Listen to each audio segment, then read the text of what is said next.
There's a certain kind of quiet that only exists in middle-of-nowhere motels. Not peaceful quiet, but the kind that hums like a warning, like something watching from the corners of the silence. It was February of 2024, and I was doing a solo cross-country drive from Ohio to Arizona. I had just finalized a messy breakup and wanted the open road to help me reset. I wasn't in a rush, and I was stopping in different states to take in the views or crash wherever I could find a cheap room for the night. I pulled into this small town in western Oklahoma. The sun was already down, and the only real lights were from a truck stop diner and a crumbling two-story roadside motel across the street. The Whispering Pines Inn. That's what the faded wooden sign said, though the W and P were nearly gone. The parking lot had only one other car, an old green Ford Explorer with dust caked on the windows. The lobby was empty when I stepped inside, a bell on the counter, no one in sight. I rang it once and waited. Then again. A few seconds later, a short man shuffled out from the back office. No hello, no smile, just cash or card, in a low, raspy voice. I paid for one night and asked if I could get a room facing the back lot since the highway noise was loud. He slid over a rusty key, room 12. The hallway stank of mildew and air freshener barely covering it. Inside, the room was manageable, the kind of place you expect for $45. Stained carpet, yellowed lamp shades, a thick layer of dust on top of the television, which had one working channel playing static-heavy reruns of Walker, Texas Ranger. I unpacked a little, sat on the edge of the bed, and called my sister to let her know where I was. I joked that if I didn't check in tomorrow, she should come looking at the Whispering Pines Inn. We both laughed, but even as I said it, I felt something off, something I couldn't explain. I shut off the light, climbed into bed, and let the sounds of the old motel settle around me. Creaking wood, humming pipes, and the occasional gust of wind against the window. Then sometime around 2 a.m., I woke up. Not from a nightmare, not because of a sound, I just woke up fully alert like my body sensed something. I sat up and looked toward the window. The curtains were mostly shut, but there was a gap, and behind it I saw a silhouette. Someone was standing directly outside, motionless. At first, I told myself it might be the night manager doing a patrol or just someone walking past. But this figure wasn't moving at all. I stared for maybe 10 seconds. Then it stepped forward, pressing their face close enough that I could make out the faint outline of it through the curtain. They were watching me. I scrambled out of bed and grabbed my phone, fumbling to turn on the flashlight and dial the front desk. No answer. I called again, still no response. I crept closer to the window, heart pounding, and slowly tugged the curtain back a few inches. No one was there. The back parking lot was empty, just my car. No green Explorer either. It was like they vanished. I turned on every light in the room, locked the deadbolt again, and sat back on the bed fully dressed. I couldn't sleep. At around 3:20 a.m., I started hearing something else, tapping. Gentle at first, like someone was knocking softly on the door. 3 quick taps, then silence. Then again. Tap, tap, tap. I waited, leaned close and listened. When I finally got the courage to look through the peephole, no one was there. But I noticed something strange. The doorknob had a faint, oily smear on it, as if someone had gripped it tightly with a greasy palm. I backed away from the door and went to the bathroom to splash water on my face. I looked up into the mirror and froze. Behind me, just outside the bathroom doorway, was the same silhouette from the window. But when I spun around, nothing. I checked the closet, behind the shower curtain, under the bed. Nothing. I stayed up until dawn with my back to the wall, the motel door in full view and my keys in hand. I didn't even wait to shower.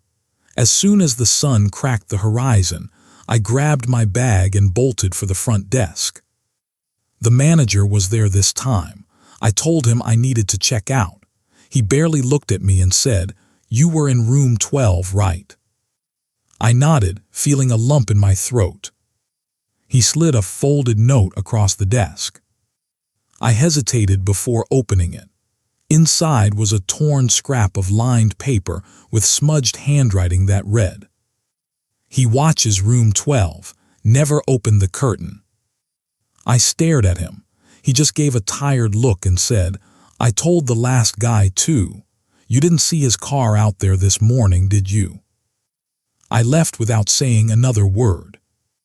I drove for 4 hours straight before stopping for gas, not once checking my mirrors, and when I did, I swore I saw someone standing on the shoulder of the highway, just watching.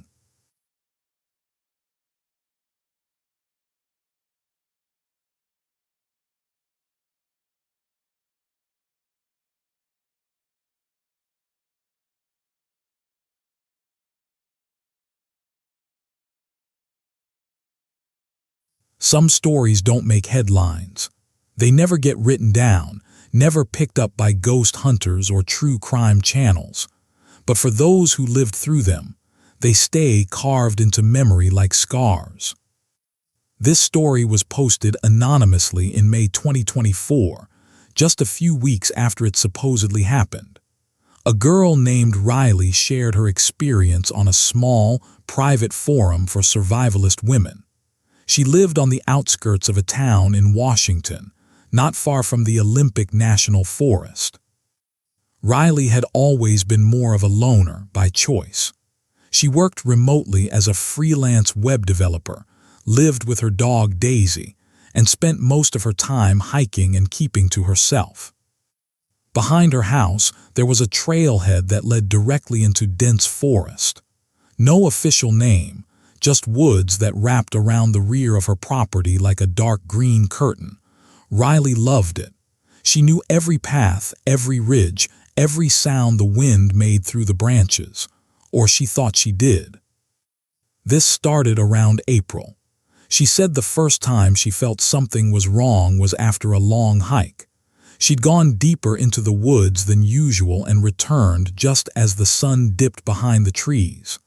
As she reached the edge of her yard, Daisy started barking, not toward the house, but toward the trees behind them. Riley turned, expecting maybe a deer or a bear, but nothing was there, not a sound. And that's what struck her. The forest had gone completely silent. No birds, no wind, just Daisy growling low, tail tucked, refusing to take her eyes off the trail. Riley didn't think much of it at first. Animals get spooked sometimes. But that night, as she was brushing her teeth, Daisy started barking again, this time at the bathroom window. Riley peeked through the blinds. There was a man standing at the edge of the woods. Too far to see clearly, just a black figure, not moving, just standing. She turned off the light so she could see better, but by the time her eyes adjusted, he was gone. She locked every door and window that night. She kept a loaded 9mm in her bedside drawer, and Daisy slept at the foot of her bed. For a few days, nothing happened. She convinced herself it was a hunter, maybe someone cutting through the woods. But then came the scratching. Not clawing scratching, like fingernails on wood. It started at the back door, just after midnight. Scratch, scratch, scratch. She ran to the door, flipped on the floodlight, no one. She stayed up all night with her gun on her lap, and when the sun came up, she found something she hadn't seen the night before. Small scratch marks etched into the wooden frame of her back door. She installed cameras the same day. One facing the trail, one on the back porch, one above her garage. That night around 2:30 a.m., Daisy started growling again, this time from inside the hallway. The camera on the back porch triggered a motion alert. Riley pulled up the feed on her phone.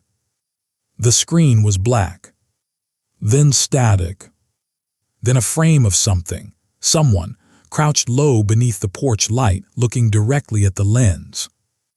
But their face wasn't normal. It looked stretched pale, too smooth, like a mask or like skin pulled tight. And then it was gone. The feed went dead. When Riley reviewed the footage the next morning, the alert had been scrubbed. No video, no log, just an error message. She posted all of this on the forum in real time. Her final post before she vanished was timestamped April 28th, 3:17 a.m. It simply read, "He's inside." That was it. Users tried to contact her, but her account was deleted. Some thought she just wanted to stir drama.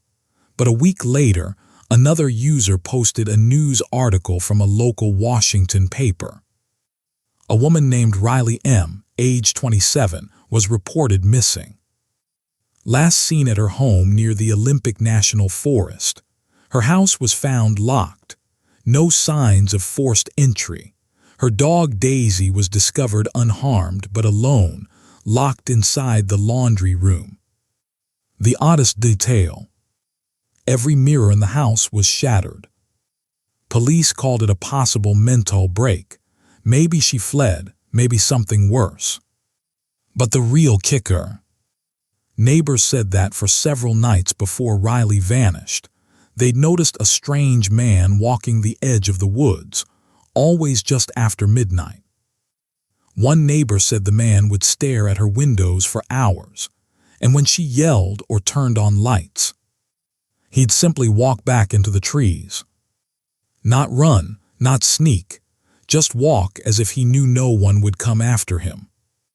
Riley's case remains open. Daisy was adopted by a neighbor, and that private forum where she posted. It was shut down after several. More users claimed to be seeing the same man. Crouched at the edge of the woods, watching, always watching.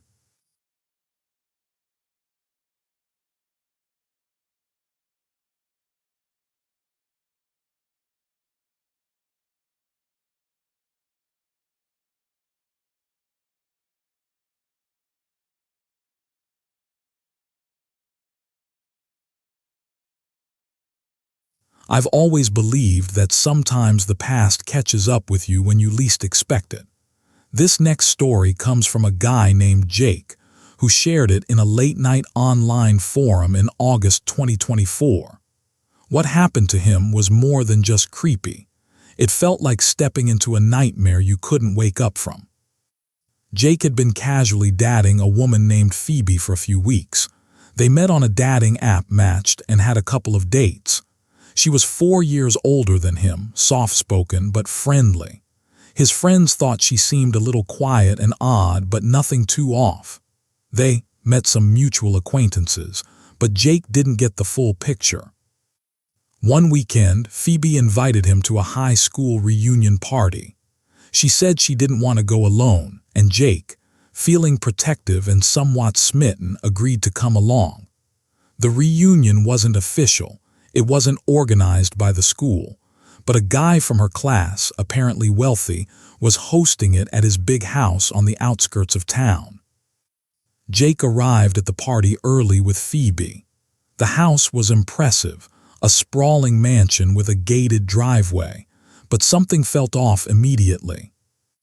There were no fancy cars outside, no music playing, no laughter from a party. As soon as they stepped inside, Jake felt all eyes on him, like he was being judged or interrogated. People came up to Phoebe and hugged her warmly, but the moment their gaze shifted to Jake, the smiles dropped. The questions began. What do you do? Where do you live? How did you meet her? Phoebe tried to steer him away, but Jake could feel the unease building inside. Most of the guests looked older than their supposed late 20s. Some appeared well into their 30s or even 40s. When Jake mentioned this, Phoebe shrugged, saying some people just don't age well. He asked about the host, but Phoebe said she hadn't seen him yet. Jake wandered away, feeling uncomfortable.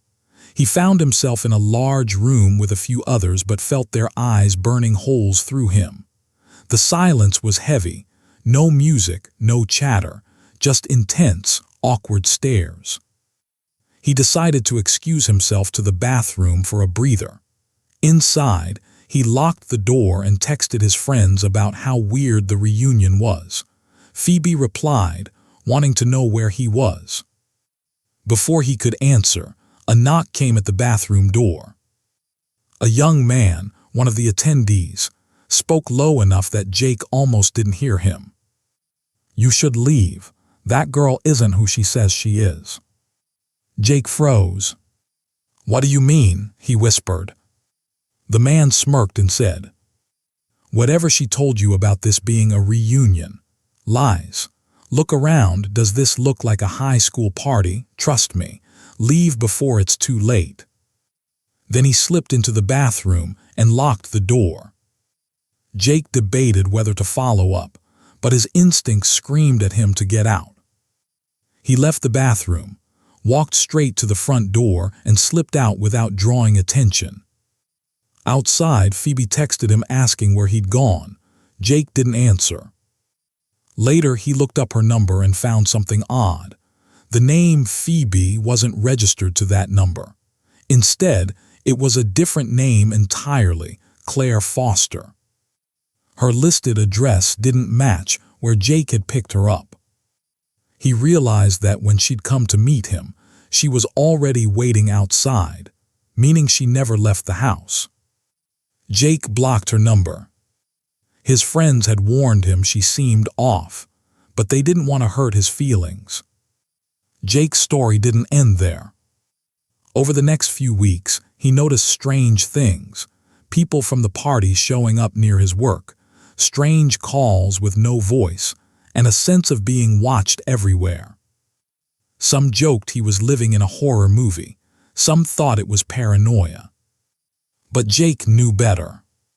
He'd narrowly escaped something dark, something he couldn't explain.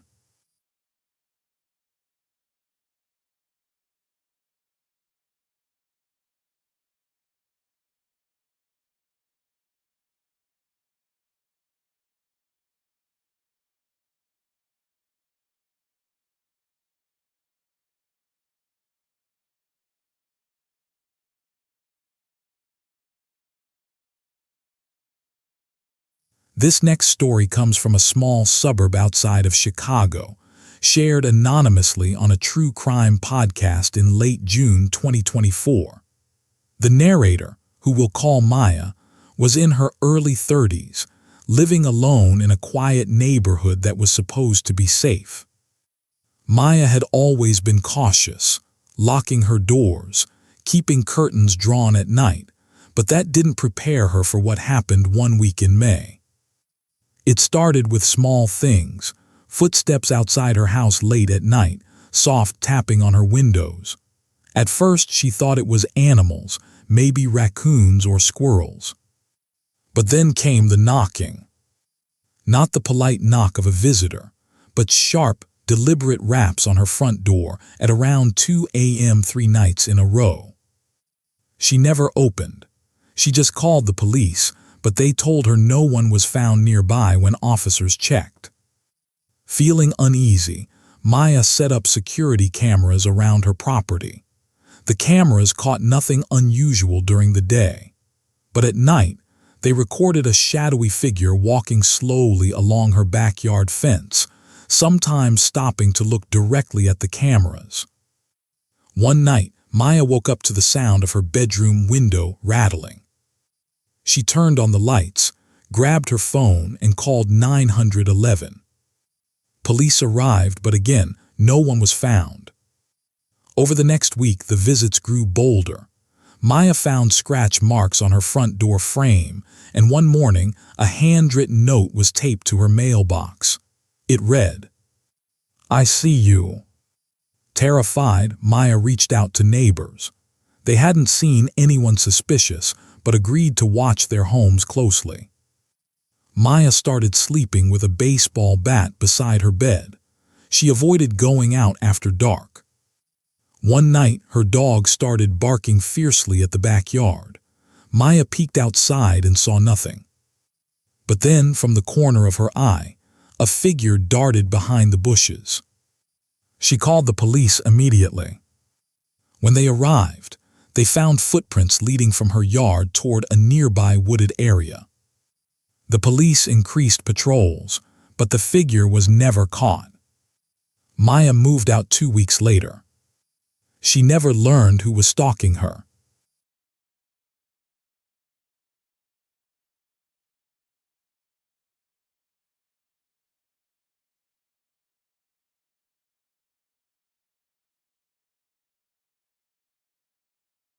In April 2024, a college student named Ryan posted his terrifying story on Reddit under a throwaway account. What began as a few strange sounds turned into something straight out of a nightmare, the kind where the danger isn't coming from outside. It's already inside. Ryan was renting a small off-campus house with 2 friends near their university in upstate New York. It wasn't the newest house, but the rent was cheap, and the area was safe enough, or so they thought. Things began subtly. Muffled thumps at night, food missing from the fridge, lights turned on that no one remembered flipping. His roommates chalked it up to absent-mindedness or maybe the house settling, but Ryan wasn't so sure. One night around 3 a.m., Ryan woke up to the sound of footsteps above his room. The only thing above was the attic. He sat up and listened closely, slow, heavy packing, like someone trying to be quiet. After a few minutes, it stopped. The next morning, he told his roommates. They laughed it off, saying he probably had a weird dream, but Ryan couldn't shake the feeling. That night, he stayed up with the lights off, phone in hand. Around 2:47 a.m., he heard it again, footsteps directly overhead. He texted his roommate Josh, "Are you awake? Do you hear that?" No response. He quietly stepped into the hallway and looked up at the attic door in the ceiling. It had one of those pull-down ladders, and it was slightly ajar. Ryan grabbed a broom handle and nudged it closed, just in case, then went back to his room and locked the door. The next day, he skipped class and bought a motion-activated camera. He placed it facing the hallway and attic entrance. That night, nothing happened. But the second night, he reviewed the footage the next morning and almost dropped his phone. At 3:12 a.m., the attic door slowly opened.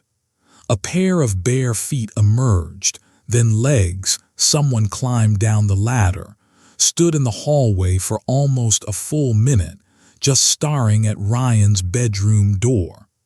Then the figure climbed back up and closed the attic. Ryan immediately called the police. They searched the attic and found a pile of old blankets, some food wrappers, and a knife. Whoever was living there had been doing so for weeks, maybe longer.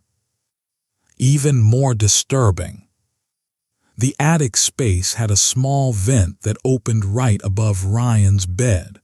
A hole had been cut into it. The person had been watching him sleep. Ryan and his roommates moved out that weekend. They never found out who the intruder was. The police said it could have been a squatter, maybe even someone who used to live in the house and had never truly left.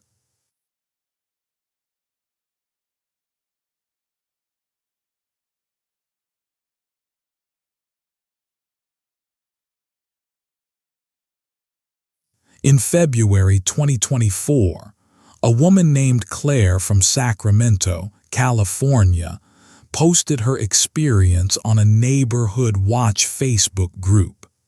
She wasn't the type to believe in horror stories until she walked straight into one. Claire was in the middle of moving apartments and needed a cheap couch. She found a listing on Craigslist for a nearly new sectional priced way below market value, $100. The seller said he needed to get rid of it fast because he was moving. They arranged to meet at his storage unit, located on the edge of an industrial part of town. Red flag number 1. But Claire was in a hurry, and the guy sounded polite and professional in his messages. She decided to take her brother Nate with her, just to be safe. They arrived in the early evening.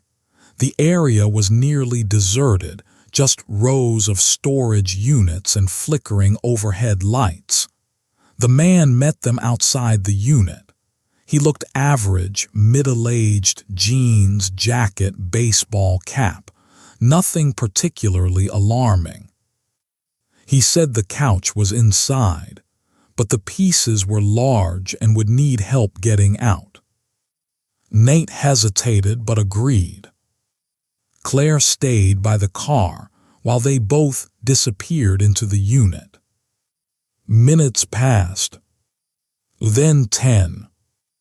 She texted Nate. No answer. Then she heard a crash from inside the storage unit. She ran up and knocked. No response. That's when she screamed Nate's name. The man opened the door, smiling. He said Nate had tripped, but he was fine, just embarrassed and didn't want to come out. But Claire knew her brother. That wasn't like him. She tried to go inside, but the man blocked her path. Tell him to text you if you're so worried. She backed away, fumbling for her phone. Still nothing from Nate. That's when she noticed her car door was ajar. And the passenger door. Wide open. Her purse was gone. She looked up. The man was gone too. The storage unit door was rolling shut. Claire bolted forward, but it slammed shut before she could get in. She pounded on the door, screaming Nate's name, but the metal echoed uselessly. Then she heard it, the sound of the lock clicking shut from the outside. Someone had locked the unit from the outside. She ran to a nearby building, a small office marked manager. The man inside looked confused and said he hadn't seen anyone enter that unit all day. He called the police. When they arrived, they opened the storage unit to find Nate zip-tied, gagged and bleeding from the head. He was alive but dazed. He'd been hit from behind and was just starting to come to. The man was gone, and Claire's purse, including her phone and ID, had been stolen. Police later revealed that several similar incidents had occurred across nearby towns, all involving too good to be true, Craigslist deals, and people being lured into isolated areas. But Claire's case stood out because of how close it came to ending worse. She and Nate got lucky. She never used Craigslist again.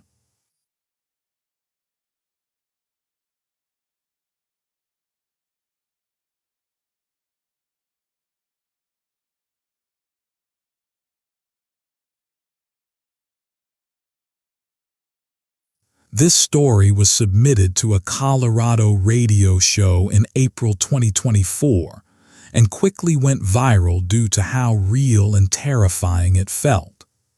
It was told by Aaron, a 26-year-old nurse who had been working long shifts and commuting home late every night along the dark stretch of Highway 24, east of Colorado Springs.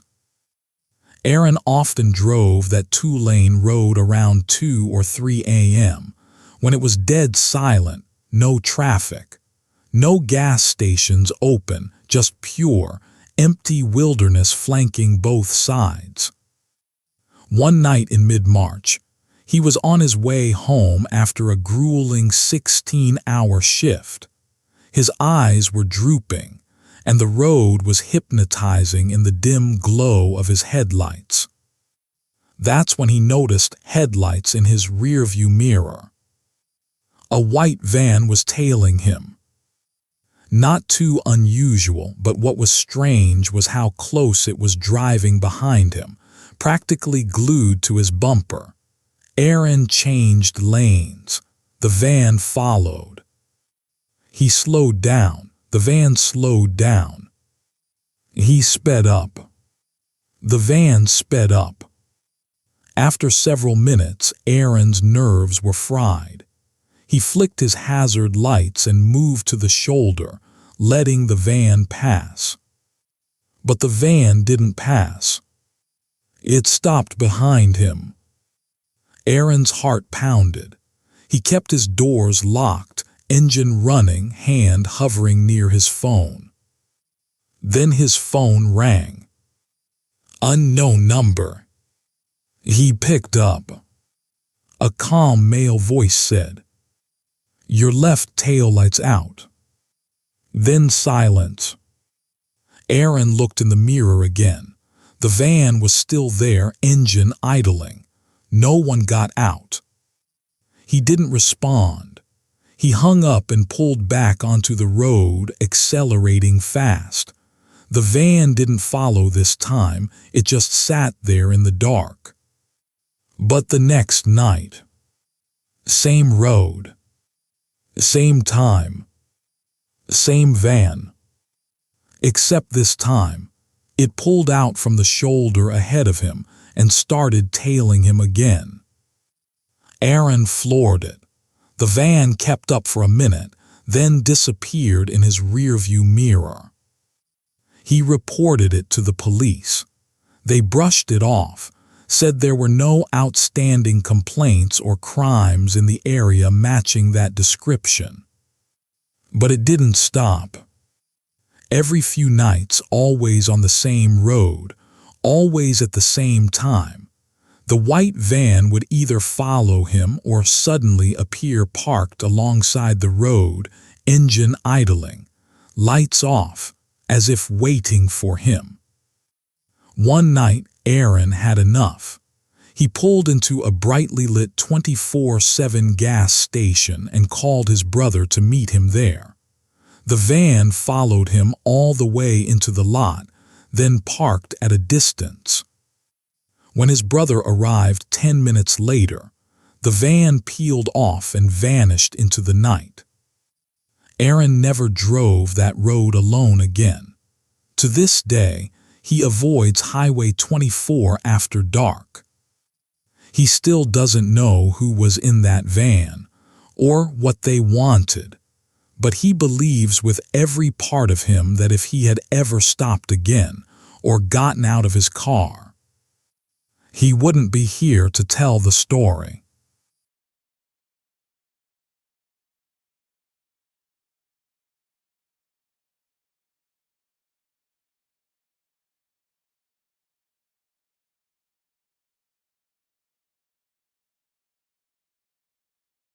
In the summer of 2024, Jasmine, a 29-year-old woman from Louisville, Kentucky, moved into a quiet apartment complex after separating from her long-term partner.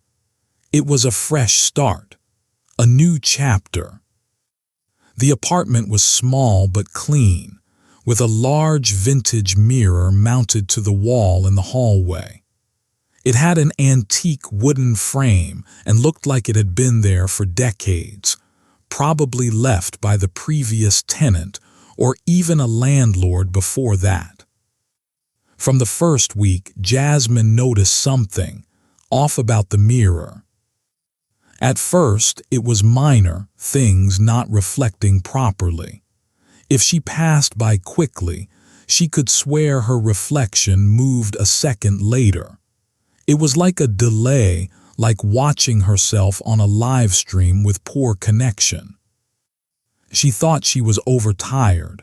Starting over is stressful, and she'd barely been sleeping. But then came the whispers. At night, when the apartment was quiet, she would sometimes hear faint murmurs. At first she thought it was the neighbors through the wall, but the walls were thick. The voices weren't muffled, they were sharp, crisp, like someone was standing just a few feet away. Eventually, she figured out where the voices were coming from. The mirror. She recorded it one night, played it back the next morning. A faint voice, female, raspy, was whispering her name. Jasmine. That was the last straw. She covered the mirror with an old bedsheet. But the next morning, the sheet was on the floor. It didn't fall. The tacks she used to pin it in place had been removed, placed neatly in a line on the hallway table. She started leaving the apartment more often, visiting her sister, staying late at work. But every time she came home, she felt it, that weight, that cold presence. She eventually told her sister, who came over to spend the night and debunk the whole thing. But after only a few hours in the apartment, her sister insisted they sleep with the lights on. The next morning, she admitted she'd seen something in the mirror, something Jasmine hadn't told her. A woman's face standing behind Jasmine. Except there was no one else in the room. That same day, Jasmine asked the landlord if she could remove the mirror. He looked at her, went pale, and said, "That mirror been here longer than I have. I wouldn't touch it." She insisted. He refused. So that night, Jasmine made a decision. She grabbed a hammer from her car and smashed the mirror. It shattered into thousands of pieces, and she felt this rush of air like a vacuum seal being broken. Then silence. For the first time in weeks, the hallway felt normal. She swept the glass into a bag and threw it into the dumpster outside. The next morning, her hallway was empty. The mirror was gone. But on her hallway wall, where the mirror used to be, was something scratched into the paint. 4 words. You shouldn't have looked.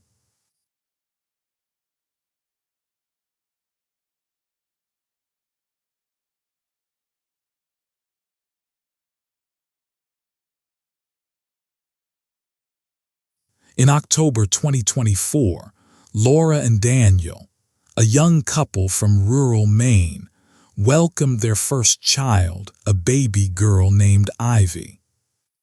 They lived in a small 2-bedroom house on the edge of a dense patch of forest, the kind of place where neighbors are a 10-minute drive away, and the only sounds at night are crickets, owls, and wind. The couple had installed a baby monitor with both audio and video in Ivy's room. They kept it on 24/7, the screen glowing softly on their nightstand while they slept. For the first 2 weeks, everything was normal. Ivy slept peacefully, occasionally fussed, typical newborn things. But then late one night, something strange happened. Laura woke up around 2:30 a.m. to Ivy softly cooing. She looked at the monitor, expecting to see her daughter tossing in her crib. But Ivy was completely still. What she heard didn't sound like a baby anymore. It was a voice. A man's voice. S-H-H-H-H-H, go to sleep now. Laura froze. Her blood turned to ice. She nudged Daniel awake. He listened. More whispering, soft, almost melodic. The words weren't clear, but the voice was calm, too calm. Daniel jumped up and ran to Ivy's room. Laura followed with the monitor in her hands. The room was empty except for the crib. Ivy was sound asleep. Daniel searched the closet under the crib, even checked the window locks. Everything was untouched, nothing was forced, no signs of entry. They assumed, or hoped, the monitor had picked up a neighboring frequency. Maybe another house nearby had a baby monitor set to the same channel. But here's the thing. There were no nearby houses. And baby monitors in 2024 aren't analog. They're encrypted. Frequency crossover is extremely rare. Still, they brushed it off. Until it happened again. And again. Over the next 2 weeks, the whispers grew more frequent. Sometimes they heard someone humming. Once the voice whispered, "She's beautiful." Another time, "Don't cry, Ivy, Daddy here." Daniel was furious. He tore the monitor off the wall and bought a new system, a top-of-the-line encrypted setup with motion sensors and two-way audio. 3 nights later, the motion alert triggered at 3:11 a.m. Laura opened the app on her phone and saw the shape of a person standing beside the crib. Not Ivy. An adult. Then the feed cut out. Daniel burst into the room. Again, nothing. They called the police. Officers checked the house and surrounding property. No footprints, no signs of tampering, no animals, no stalkers, nothing. But the next night, the monitor picked up one final message, a whisper, more clear than ever. "You should have left it on. I was just watching her." They never used a monitor again, and within a week, they moved to a new apartment in the city. No one ever figured out where the voice came from. But Laura still believes. Something or someone was inside their house. And whatever it was, wasn't human.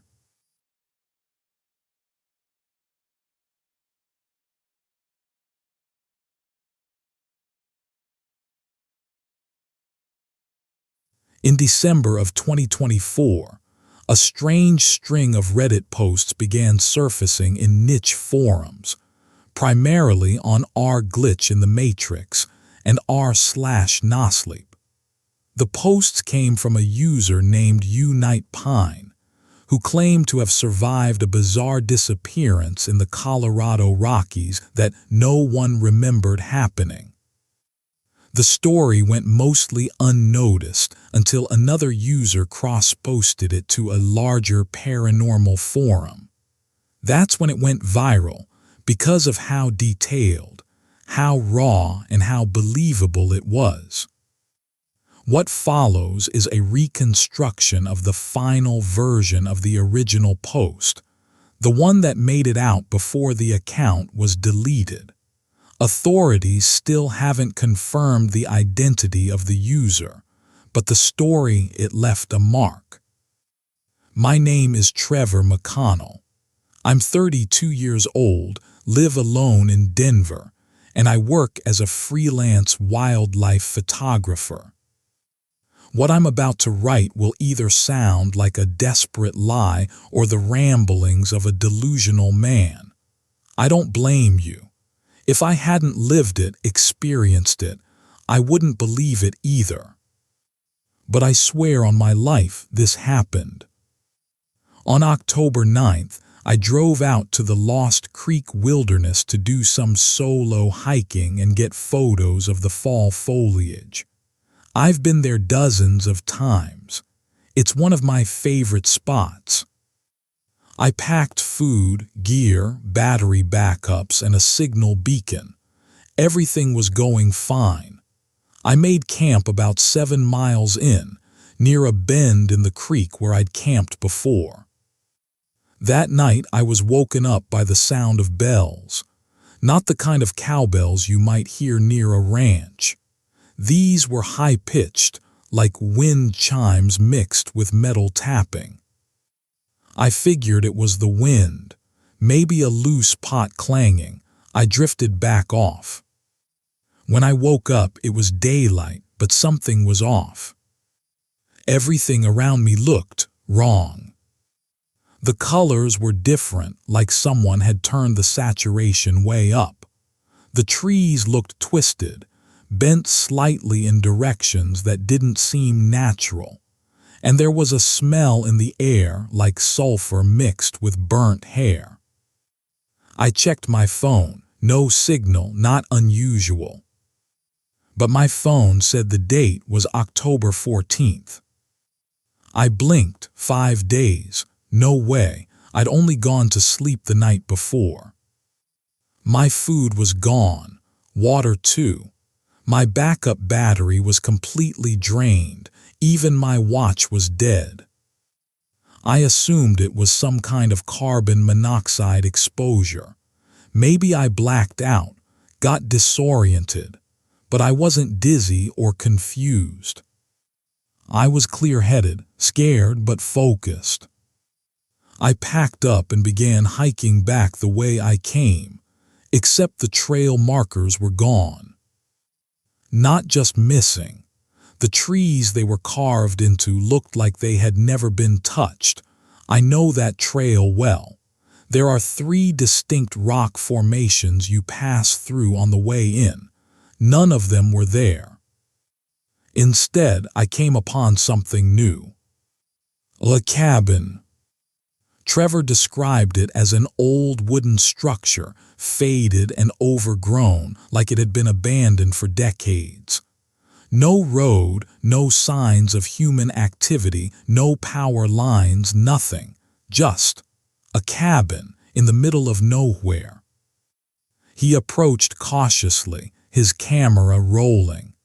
When he peered through the broken window, he saw something that would haunt him. On the floor were photos.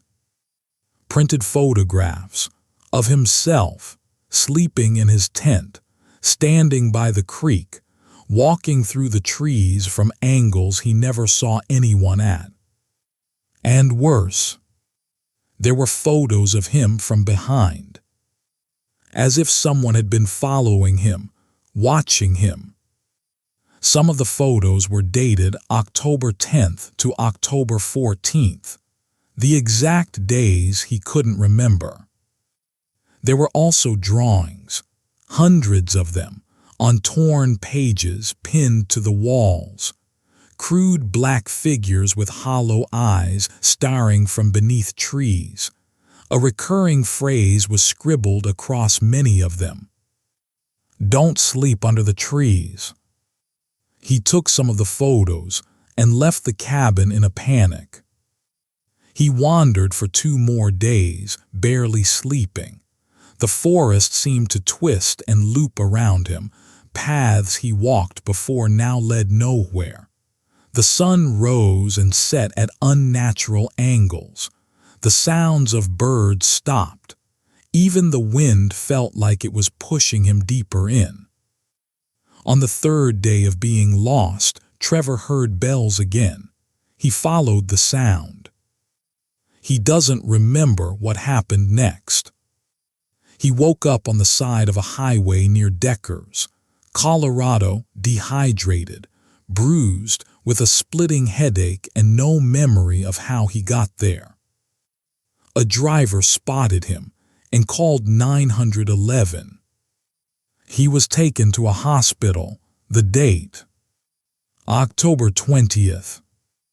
11 days had passed since he left for a 2-night camping trip. But here's the part that makes the story even more unsettling.